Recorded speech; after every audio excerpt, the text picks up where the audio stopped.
అర్హులైన ప్రతి ఒక్కరికి దళిత బంధు ఇవ్వాలని సీఎం కేసీఆర్ ఆదేశించారని ఖైరతాబాద్ ఎమ్మెల్యే దానం నాగేందర్ అన్నారు. బంజారా హిల్స్ లోని లేక్ వ్యూ బంజారా ఫంక్షన్ హాల్లో 2వ విడత దళిత బంధుపై ఏర్పాటు చేసిన అవగాహన సదస్సులో ఆయన మాట్లాడుతూ ఖైరతాబాద్ నియోజకవర్గంలో మొదటి విడతలో 100 మందికి, 2వ విడతలో 500 మంది లబ్ధిదారులకు లభిస్తుందని, దళిత బంధు ఇప్పిస్తామని, ఎవ్వరూ లంచం అడిగినా తమ దృష్టికి తీసుకురావాలని ఆయన అన్నారు. దళిత బంధు కోసం లంచం ఇచ్చినా తీసుకున్నా కఠిన చర్యలు తీసుకుంటామని ఎమ్మెల్యే దానం నాగేందర్ హెచ్చరించారు. అర్హులైన ప్రతి ఒక్కరికి దళిత బంధు వస్తుందని, ఎవరు ఆందోళన చెందవద్దని ఆయన చెప్పారు.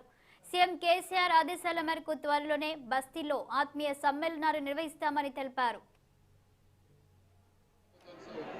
పంపించడం జరిగింది. డిపార్ట్మెంట్కి 500 మందిని లబ్ధిదారులని ఎన్నికిచ్చి ఇందులో సాచురేషన్ పద్ధతి అంటే అర్హులైన ప్రతి కుటుంబానికి ఇచ్చేటువంటి కార్యక్రమం ఇది.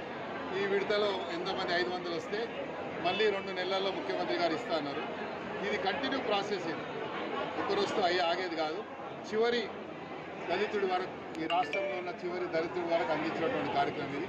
ఈ కార్యక్రమాన్ని ఒక పవిత్రమైనటువంటి కార్యక్రమంగా భారతదేశ చరిత్రలో ఇలాంటి కార్యక్రమాలు ప్రవేశపెట్టినటువంటి ప్రభుత్వాలు ఎక్కడ లేవు.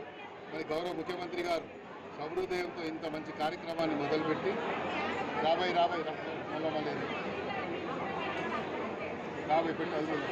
బంధు కార్యక్రమం అందుకే అర్హులైనటువంటి కుటుంబానికి సాచురేషన్ పద్ధతితో ఇచ్చి మరి ఇందులో ఎలాంటి ఇది లేకుండా, అవకతవకలు లేకుండా, ఎవరికి కూడా ఒక్క రూపాయి కూడా ఎవరైనా పొరపాటున అడిగినట్టయితే వాళ్ళకు బుద్ధి చెప్పాలి, వాళ్ళ మీద కంప్లైంట్ ఇవ్వాలి, లేకుండా మాకన్నా కంప్లైంట్ ఇవ్వాలని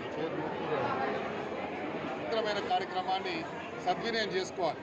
అర్హులైనటువంటి దళితులు ఆర్థికంగా ఎదగాలని వాళ్ళ గురించి సాచురేషన్ పద్ధతిలో ఈ కార్యక్రమం ముఖ్యమంత్రి గారు ప్రవేశపెట్టారు. కాబట్టి మరి అందరికీ కూడా ఇచ్చేటువంటి బాధ్యత మాది.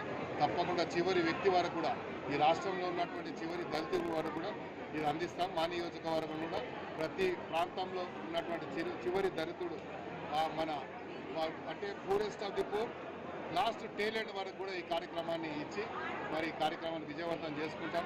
ఈ పవిత్రమైన కార్యక్రమాన్ని ప్రవేశపెట్టినటువంటి గౌరవ ముఖ్యమంత్రి గారికి, ఒక దైవ సమానమైనటువంటి ముఖ్యమంత్రి గారికి పాద నమస్కారం చేసుకుంటూ ఇలాంటి